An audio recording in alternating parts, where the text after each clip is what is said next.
Hi all this കോക്ക് secret agent അല്ല, വെറും secret. Writer director S N Swami. Original സ്കോറും മ്യൂസിക് ചെയ്തിരിക്കുന്നത് ജെയ്ക്സ് ബിജോയ്. എന്നാൽ എൻ്റെ ബിജോയ് അണ്ണ നിങ്ങൾക്ക് ഈ ഗതി വന്നല്ലോ. ലിറിക്സ് സന്തോഷ് വർമ്മ, നല്ല മികച്ച വരികൾ. ജെയ്ക്സ് ബിജോയുടെ പരിപാടിയോടുകൂടിയാണ് തുടങ്ങുന്നത്. സിനിമ, സാക്സഫോണോ വേറെ എന്തൊക്കെയോ ഇൻസ്ട്രുമെൻസ് ഒക്കെ വെച്ചിട്ട് നല്ല തലവേദന എടുപ്പിക്കുന്ന രീതിയിലുള്ള എന്തൊക്കെയോ ശബ്ദങ്ങൾ ബിഗിനിങ്ങിൽ തന്നെ. അത് കഴിഞ്ഞ ഉടനെ തന്നെ പ്രധാന ക്യാരക്ടേഴ്സിൻ്റെ ഇൻട്രോ ആണ്, അതും വിത്ത് സോങ്ങിന് ഒരു പഞ്ഞുമില്ല, അതും ഒരു കൂതറ സോങ്. അവിടെ കടന്നു വരികയാണ് ധ്യാൻ, ജേക്കബ് ഗ്രിഗറി, പിന്നെ അപർണ ദാസ്. ഇവരാണ് മൂവർ സംഘം. അതിൻ്റെ കൂടെ കലേഷ് രാമാനന്ദ് എന്ന് പറഞ്ഞാൽ നിങ്ങൾക്ക് മനസ്സിലാവില്ല. അതെ, നമ്മുടെ ഹൃദയത്തിലെ സെൽവൻ, വർഷങ്ങൾക്ക് ശേഷത്തിലെ ജ്ഞാപകം പുള്ളിയുണ്ട്. അവിടെ നിന്ന് പിന്നെ തലേവാസൽ വിജയുടെ എൻട്രി, പിന്നെ അങ്ങോട്ട് സ്വാമിയുടെ വക ഈ അന്ധവിശ്വാസ പ്രചാരണം, അശാസ്ത്രീയത, ശാസ്ത്രം പിടിച്ചുള്ള പരിപാടി. സിനിമ മൊത്തം ഇതാണ്. താളിയോല, നാഡിശാസ്ത്രം, നാഡി സൊല്ലുത് എന്ന് പറഞ്ഞിട്ട് എന്തൊക്കെയോ പറയുന്നു. കഥാനായികയുടെ വരവാണ്. ഇൻട്രോ ഒരു ക്രിഞ്ച് സോങ്ങോട് കൂടിയാണ്. ഇത് മൂന്നാമത്തെ സോങ്ങാണ്, ആലോചിക്കണം, പടം തുടങ്ങിയിട്ടേ ഉള്ളൂ. അങ്ങനെ കഥാനായിക ഒരു പാട്ട് പാടുകയാണ്.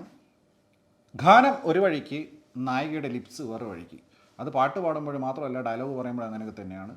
മിക്ക ആളുകൾ അങ്ങനെയൊക്കെ തന്നെ, ടെക്നിക്കൽ സൈഡ് പറയാതിരിക്കുകയായിരിക്കും ഭേദം. പിന്നെ അമ്മായിമാർ, നമ്മുടെ സീരിയലിൽ കാണുന്ന പോലെ പട്ടും വളയൊക്കെ ഇട്ടിട്ട് ഇങ്ങനെ നടക്കുന്ന അമ്മായിമാർ, മേക്കപ്പ് ഇട്ടിട്ട് വീട്ടിലാണ്. പിന്നെ അമ്മായിച്ചന്മാർ, സീരിയൽ നടൻ ജയകൃഷ്ണൻ, സുരേഷ് മേനക, ഒരു നന്മ മരങ്ങളാണ്. പിന്നെ വേറൊരു ക്രിഞ്ച് പരിപാടി അതിൻ്റെ ഇടയ്ക്കൂടെ നടക്കുന്നുണ്ട്, കൊഞ്ചൽ ക്രിഞ്ച്. കല്യാണമൊക്കെ ഉറപ്പിച്ച് ഇങ്ങനെ ഫോൺ വിളിച്ചതിന് ഇങ്ങനെ ക്രിഞ്ചി പരിപാടികൾ ഇങ്ങനെ പോകും. അതിനിടയ്ക്ക് അപർണദാസും കുറച്ച് ഗേൾസും ടെറസിന് മുകളിൽ കാര്യങ്ങൾ തുള്ളിക്കളിക്കുന്നുണ്ട്. എന്തിനാണ് മനസ്സിലായിട്ടില്ല. അങ്ങനെ പോകുന്ന പടത്തിൽ പിന്നെ ഇതിൽ ഫ്ലാഷ് ബാക്ക് ഉണ്ട്. ഫ്ലാഷ് ബാക്കുള്ളേ വേറൊരു ഫ്ലാഷ് ബാക്ക് ഉണ്ട്. ഒരു ക്രിഞ്ച് ഫ്ലാഷ് ബാക്കിന് ഒരു മലങ്കൾട്ട് ഫ്ലാഷ് ബാക്ക് വേറെ, അതിനുള്ളിൽ കൂടെ. അതിൽ നമ്മുടെ മണിക്കൂട്ടൻ്റെ എൻട്രിയാണ്. മണിക്കൂട്ടൻ കറക്റ്റ് നമ്മുടെ പുള്ളിയെ അഭിനയിച്ച അങ്ങാടി ഉണ്ടല്ലോ, ജയൻ്റെ അങ്ങാടിയുടെ റീമേക്കിൽ അഭിനയിച്ചല്ലോ. അപ്പോൾ പുള്ളി ഡയലോഗ് വിടൂലേ, സെയിം ഡയലോഗ് ഡെലിവറി. മണിക്കൂട്ടൻ വന്ന് ഇംഗ്ലീഷൊക്കെ അങ്ങ് കറക്കി വിടുക. You cheated me, I said what I mean എന്ന് പറഞ്ഞിട്ട്. പിന്നെ പുള്ളി വേറെ ചില ചോദ്യങ്ങളുണ്ട്, അത് ഞാൻ പറയുന്നില്ല. നായികയും നായകനും പ്രണയാതുരായിട്ട് ഇങ്ങനെ ഓടി സ്ലോ മോഷനിൽ വരുന്ന ഒരു സോങ് കൂടെ വരുന്നുണ്ട്. കല്യാണ ആൽബം എടുക്കുന്ന ആൾക്കാരാണ് ഇതെടുത്തതെന്നാണ് എനിക്ക് തോന്നുന്നത്. അന്ത ലെവലൊക്കെയായിരുന്നു മേക്കിങ്. നായകനെ ഒരു പൈപ്പിൻ്റെ മണ്ടക്കെല്ലാം കാറ്റിയിരുത്തിയിട്ടുണ്ട്. അവരെങ്ങനെ കാറ്റിയിരുത്തിയെന്തോ അവിടെ ധ്യാനൊക്കെ. അതുകൂടാതെ ഈ എസ് എൻ സ്വാമിയുടെ ചില ടെർമിനോളജീസൊക്കെ പുള്ളി ഇൻട്രൊഡ്യൂസ് ചെയ്യില്ല. അപ്പോൾ ബാസ്കറ്റ് ബോൾ കില്ലിങ്ങൊക്കെ പോലെ പുള്ളി ഇതിൽ പറയുന്നുണ്ട്, അമ്മായിയമ്മമാരും അമ്മായിയച്ഛന്മാരും ലഗേജാണ്. അത് പുതിയൊരു അറിവാണ്. Thanks for info. വേറൊരു കോമഡി എന്താണെന്ന് വെച്ച് കഴിഞ്ഞാൽ, ഈ ഭൂലോക തോൽവി സിനിമ അത് കണ്ടുകൊണ്ടിരിക്കുമ്പോൾ അതിൻ്റെ ഉള്ളിൽ വേറൊരു സിനിമയുടെ ഷൂട്ടിംഗ് കാണിക്കുന്നത്. സിനിമയാണോ സീരിയലാണോ എന്താ അറിയില്ല, കഥയെ കണ്ട് സീരിയലാണെന്ന് തോന്നുന്നത്. അത് ഡയറക്റ്റ് ചെയ്യുന്നത് എസ് എൻ സ്വാമിയുടെ മോനാണ്, ആ സംവിധായകനായിട്ട് അഭിനയിച്ചിരിക്കുന്നത്. ഈ ഗ്രിഗറിയുടെ കഥാപാത്രം എന്ന് പറഞ്ഞു കഴിഞ്ഞാൽ താനി അമ്മ വെറുപ്പിക്കൽ. ഈ കക്ഷിയാണ് സകല പ്രശ്നങ്ങൾ ഉണ്ടാക്കിയിരിക്കുന്നത്, ഗ്രിഗറിയുടെ കഥാപാത്രം. എന്നിട്ട് ഗ്രിഗറിയുടെ ഒരു ഡയലോഗ് ഡെലിവറിയും വെറുപ്പിക്കലും പറഞ്ഞെന്നെ പറയലും, വിധിയെ തടുക്കാനാവില്ല, വിധിയെ അനുസരിക്കുന്നതിനും മറ്റും എന്തൊക്കെയോ ഇങ്ങനെ പുലമ്പിക്കൊണ്ടിരിക്കുക. പിന്നെ നമ്മുടെ മാഞ്ചോഷ്, അത് വേണ്ട, രഞ്ജിത്തിൻ്റെ എൻട്രിയാണ്. രഞ്ജിത്തിൻ്റെ കഥാപാത്രത്തിൻ്റെ ഫുൾ കഥാപ്രശ്നമാണ്. പുള്ളി കുട്ടി സ്റ്റോറിയൊക്കെ പറയും. മഞ്ജോഷ്, അത് വേണ്ട. കുട്ടി സ്റ്റോറി പറഞ്ഞു കഴിഞ്ഞാൽ ഗാന്ധിജി, ബുദ്ധൻ, ബീർബൽ, ഇങ്ങനെ പോകുന്നു.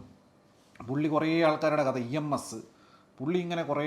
പിന്നെ self motivation, believe in you. Manjosh, അത് വേണ്ട. ബിലീവ് ഇൻ യു ആണ് പുള്ളിയുടെ മെയിൻ സാധനം, സെൽഫ് മോട്ടിവേഷൻ. പിന്നെ പ്രകൃതി എന്ന് പറയും. പിന്നെ ശാസ്ത്രം. ഈ പരിപാടി ഇതാണ്, വെളുപ്പിക്കലാണ്. ഈ ജ്യോതിഷം പരിപാടിയൊക്കെ വെളുപ്പിക്കാൻ വേണ്ടിയിട്ട് ഇതിൻ്റെ സൈഡിൽ കൂടെ ശാസ്ത്രത്തെ പിടിക്കും. അത് വേറൊരു വിഷയമാണ്. അത് ഞാനിപ്പോൾ ഇതിൽ കൂടുതൽ സംസാരിക്കുന്നില്ല. അത് ഇന്ന മതം എന്നൊന്നുമില്ല. ശാസ്ത്രത്തെ കൂട്ടുപിടിച്ചിട്ട് മതത്തെ വെളുപ്പിക്കുക, അന്ധവിശ്വാസത്തെ വെളുപ്പിക്കുക, ഇങ്ങനെ കുറേ പരിപാടികളാണ് നടക്കുന്നത്. അപ്പോൾ ഇതിൽ ഇങ്ങനെ വെറുതെ ഇങ്ങനെ പറയാം, പ്രകൃതി കനിഞ്ഞാൽ, പ്രകൃതി ക്ഷമിച്ചാൽ എന്ത് തേങ്ങ, പ്രകൃതി ക്ഷമിക്കാൻ നടക്കുക, പ്രകൃതിയോട് മത്സരിക്കരുത്. പിന്നെ ഒളിമ്പിക്സല്ലേ നടക്കുന്നത്, പ്രകൃതിയോട് മത്സരിക്കരുത് പോലും. ഇങ്ങനെ കുറേ എന്തൊക്കെയോ പറഞ്ഞുകൊണ്ടിരിക്കും. പ്രകൃതിക്ക് കരുണ എന്നൊക്കെ പറഞ്ഞിട്ട് ഇങ്ങനെ കളിച്ച് ഇൻട്രോവെല്ലാണ്. അപ്പോൾ ഇത് അടുത്ത സ്വാമിയുടെ ബ്രില്യൻസാണ്. Enter mission. അതിൽ തിരിഞ്ഞ് ഇൻ്റർമിഷൻ വരുന്നത്. അതായത് അടുത്ത മിഷൻ ഇമ്പോസിബിളിലേക്ക് കടക്കുകയാണ്. വാവ്, ഇനി താപ്പാക്ക പോരെ എന്താ സ്വാമിയുടെ ആട്ടത്തെ. ധ്യാനിൻ്റെ കാര്യം പറഞ്ഞു കഴിഞ്ഞാൽ ധ്യാനിന് തീരെ വയ്യ, നടക്കാനൊന്നും വയ്യ. കൂടുതൽ സ്ലോ മോഷൻസ് ഒക്കെ ഇട്ട് കൊടുത്തിട്ടുണ്ട്. ധ്യാനം മിക്കതും സ്ലോ മോഷൻസ് ധ്യാൻ്റെ പരിപാടി, നടത്തം പരിപാടിയൊക്കെ. ധ്യാനം ഒരാളുടെ അടുത്ത് പൊക്കനുണ്ട്, അത് വേറെ കാര്യം. പിന്നെ ധ്യാന് വെള്ളത്തിൽ ചാടുന്നുണ്ട്. ധ്യാന് വെള്ളത്തിൽ ചാടും, നടക്കാൻ വയ്യാതെ ധ്യാൻ വെള്ളത്തിൽ ചാടും. എന്നിട്ട് ഏതോ ഭാരിച്ച ഒരാളെ ചാടുന്നുണ്ട്. ഡ്യൂപ്പ വൈഡ് വെച്ചേക്കുക, ലോങ്ങിൽ വെച്ചേക്കുക. എന്തൊക്കെ കാണും. ഇതിൻ്റെ ഇടയിൽ കൂടെ സ്വാമി എന്തൊക്കെയോ എഴുതി പിടിപ്പിച്ചിട്ടുണ്ട്. സൈക്കോളജി ശാസ്ത്രം എന്നൊക്കെ ഇടയ്ക്കിടയ്ക്ക് പറയേണ്ടത്. അതുകൂടാതെ സിസ്റ്റം ഓഫ് എൻട്രോപ്പി, സിങ്ക്രോണിസം, മറ്റേ ഇയാൾ കാൾ ഗുസ്താവ് യങ്, അയാളെക്കുറിച്ച് പറയുന്നുണ്ട്. പിന്നെ നിമിത്ത ശാസ്ത്രം എന്ന് പ്രത്യേകം ചേർത്തിട്ടുണ്ട്. വെള്ളിപാട്, ബ്ലാ ബ്ലാ ബ്ലാ, ഇങ്ങനെ എന്തൊക്കെയോ. പിന്നെ സെക്കൻഡ് ഹാഫിൽ നായികനെ കാണാനേ ഇല്ല. നായിക അത്രയും പ്രാധാന്യമുള്ള നായിക എവിടെ പോയി? പ്രകൃതിയുടെ കഥാപാത്രത്തിൻ്റെ വെറുപ്പിക്കലിൻ്റെ പല വേർഷൻസ് ഉണ്ട്. അതിൽ ഭീകര വേർഷൻ ഒന്നുണ്ട്. അദ്ദേഹത്തിൻ്റെ കഥാപാത്രം സിനിമാറ്റോഗ്രാഫറാണ്. നേരത്തെ ഞാൻ പറഞ്ഞ സിനിമയ്ക്കുള്ളിലെ സിനിമ ഷൂട്ട് ചെയ്യുന്ന അദ്ദേഹം. അപ്പോൾ ഈ സിനിമക്കാരുടെ ഇടയിൽ പല വെടിക്കഥയും പല തള്ളുകഥയും പരിപാടിയൊക്കെ ഉണ്ടാവുമല്ലോ. അതിൽ ഒന്നായിരിക്കാം മേ ബി ലാലേട്ടനെ കുറിച്ച് തന്നെ. പിന്നെ ലാലേട്ടൻ്റെ കാര്യം പറഞ്ഞു കഴിഞ്ഞാൽ ജാക്കി ചാനെ കുറിച്ച് പറയുന്നുണ്ട്. എന്നിട്ട് ഗ്രിഗറി ഇങ്ങനെ ആവേശമൂത്ത് പറയുന്നുണ്ട്, ലാലേട്ടൻ വേറെ ലെവലാണ്, ജാക്കി ചാനായിട്ടൊന്ന് കമ്പയർ ചെയ്യരുത് എന്നൊക്കെ പറയുന്നുണ്ട്. അയ്യോ. എന്നിട്ട് അത് കഴിഞ്ഞിട്ട് എന്താ സ്റ്റോറി എന്ന് വെച്ച് കഴിഞ്ഞാൽ, ലാലേട്ടൻ ഈ സിനിമ മൊത്തം ഇൻറ്റ്യൂഷൻസും പ്രിമോണിഷൻസും അങ്ങനത്തെ പരിപാടിയൊക്കെ ആണല്ലോ. അപ്പോൾ ലാലേട്ടന് ഭൂതോദയം ഉണ്ടായി. ലാലേട്ടന് സെറ്റിലിരിക്കുമ്പോൾ പെട്ടെന്ന് ലാലേട്ടൻ്റെ തലയിൽ ചക്ക വീഴുന്നു. ലാലേട്ടൻ ഇങ്ങനെ തോന്നി. ലാലേട്ടൻ അവിടെ നിന്ന് മാറിപ്പോയി. കുറച്ച് കഴിഞ്ഞപ്പോൾ ചക്ക വീണു. ലാലേട്ടൻ എസ്കേപ്ഡായി. അപ്പോൾ ഇതാണ് ലാലേട്ടൻ്റെ മെന്നെ, ഇതൊക്കെ ഒരു ശാസ്ത്രമല്ലേ മെന്നെ. അപ്പോൾ ലാലേട്ടൻ അങ്ങനെ ഭയങ്കര കഴിവുണ്ട്. അത് വേറെ ലെവൽ മനുഷ്യ എന്നൊക്കെ കാണിക്കാൻ വേണ്ടിയിട്ട് എന്തിനാ പോലും വെറുതെ ഇരിക്കുന്ന അദ്ദേഹത്തൊക്കെ ഇതിൽ വലിച്ചിട്ട് ഈ ഭൂലോക തോൽവിപ്പടത്തിൽ വലിച്ചിട്ടിട്ട് പറയിപ്പിക്കുന്നു. KGF 1 ബൺസീനില്ലേ, 8 ഷൂ പോളിഷ് ചെയ്ത് കിട്ടിയ ബണ്ണ് താഴെ വീഴുന്നത്.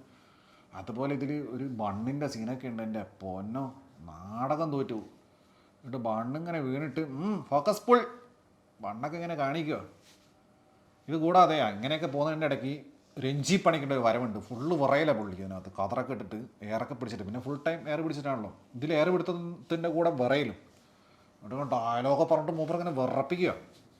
എന്താ ഉദ്ദേശം വെച്ച് കഴിഞ്ഞാൽ 90s പരിപാടിയില്ലേ, ഒരു ക്യാരക്ടർ വരുന്നു, മാസ് എൻട്രി, കുറച്ച് ഡയലോഗ്, അപ്പോൾ അങ്ങനെ കൈയടിക്കണം എല്ലാ ആൾക്കാരും. നടക്കൂല, അതിനുള്ള പരിപാടിയില്ല അതിനകത്ത്. അയ്യോ, ഈ സിനിമയെക്കുറിച്ച് പറയുകയാണെങ്കിൽ ഇങ്ങനെ പറഞ്ഞുകൊണ്ടേ ഇരിക്കേണ്ടി വരും. ഈ സിനിമയുടെ അത്രയും ഡ്യൂറേഷൻ തന്നെ പറയേണ്ടി വരും. ലാസ്റ്റൊക്കെ ആകുമ്പോഴേക്ക് പറയാതിരിക്കുക ഭേദം. ഹരിശ്രീ അശോകൻ CID മൂസൊരു ഫ്ലാറ്റിൻ്റെ മുകളിൽ നിന്ന് ബെഡും കൊണ്ട് ചാടുന്നില്ലേ, അന്ത അളവൊക്കെയുള്ള പരിപാടിയൊക്കെ. പിന്നെ പ്രകൃതി, ലോറി, മിഥുൻ എന്ന് പറഞ്ഞിട്ട് മിഥുൻ ലോറി, എങ്ങനെ സാധിക്കുന്നു എൻ്റെ പൊന്നോ. അഭിറാം ഒരു റോൾ ചെയ്തിട്ടുണ്ട്, ഒരു ദാരിദ്ര്യം പിടിച്ച റോള്. പിന്നെ തന്തൂർ കൃഷ്ണ പറഞ്ഞാൽ നിങ്ങൾ ചിലപ്പോൾ അറിയില്ല, വിജയുടെ കൂടെ അഭിനയിച്ചിട്ടുണ്ട്. ദളപതി വിജയുടെ കൂടെ അഭിനയിച്ചിട്ടുണ്ട് ഷാജഹാനിൽ. എന്നിട്ട് അദ്ദേഹം ഇപ്പോഴും വിജയ് വിളിച്ചിട്ട് ഫോൺ എടുക്കുന്നില്ല എന്ന് പറഞ്ഞ് എന്തൊക്കെയോ പ്രശ്നം ഉണ്ടാക്കുന്നുണ്ട്. ഈ തന്തൂർ കൃഷ്ണ അഭിനയിച്ച പഴയൊരു സിനിമയുണ്ട്. പിന്നെ പുള്ളിയുടെ മറ്റേ അടക്കടലും കാറ്റും കാമിക്കില്ലേ, അതെല്ലാവർക്കും അറിയാലോ. പിന്നെ ഈ തന്തൂർ കൃഷ്ണ അഭിനയിച്ച പഴയൊരു സിനിമ 1997 ഇറങ്ങിയ ഋഷ്യശൃംഖല എന്ന സിനിമ, മാനിപ്പുറയ്ക്കുള്ള സിനിമയാണ്, കണ്ടു നോക്ക്. പിന്നെ ബാദുക്ക അഭിനയിച്ചിട്ടുണ്ട് ഈ സിനിമയിൽ ഒരു ഡോക്ടറായിട്ട്. ആസ് എ ഹോൾ ധ്യാനിൻ്റെ കമനീയ ശേഖരത്തിലേക്ക് വീര്യം കൂടിയ ഒരു ഐറ്റം കൂടെ അദ്ദേഹം കൊണ്ടുവന്നിരിക്കുകയാണ്.